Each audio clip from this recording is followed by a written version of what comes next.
It's not the end for Aereo just yet. I'm Bridget Carey, and this is your CNET update.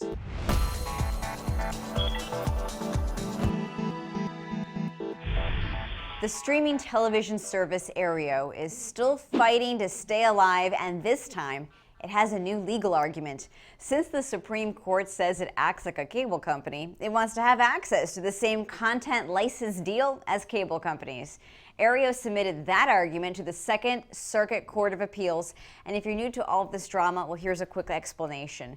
Aereo provided a unique service. You could pay the company about $10 a month to get access to free over-the-air local broadcast stations. So instead of you needing to buy a digital antenna and hook it up, Aereo just handled your antenna on its property and it beamed the content to you over the internet. And it used the digital antenna loophole to not pay retransmission fees to the networks. CBS, the parent company of CNET, was among several broadcasters that sued Aereo for not paying those fees. But 2 weeks ago, it all came to an end when the Supreme Court said that even though Aereo has this unique spin on its streaming, it needed to follow the same rules as a cable company and pay licensing fees to the networks. But streaming services were never considered cable companies before, so that ruling gives Aereo a new technicality to argue.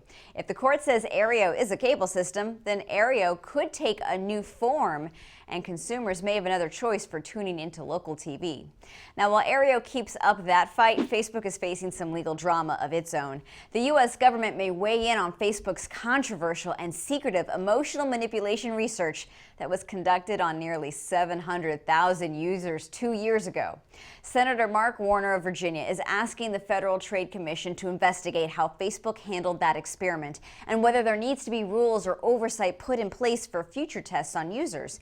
The Electronic Privacy Information Center also filed a formal complaint with the FTC over how Facebook conducted this study. The FTC is the top agency to oversee consumer privacy in the U.S., and it has gone after Facebook before regarding how it handles our data. In addition, regulators in the U.K. say they are investigating Facebook if it violated any of their data protection laws with the study.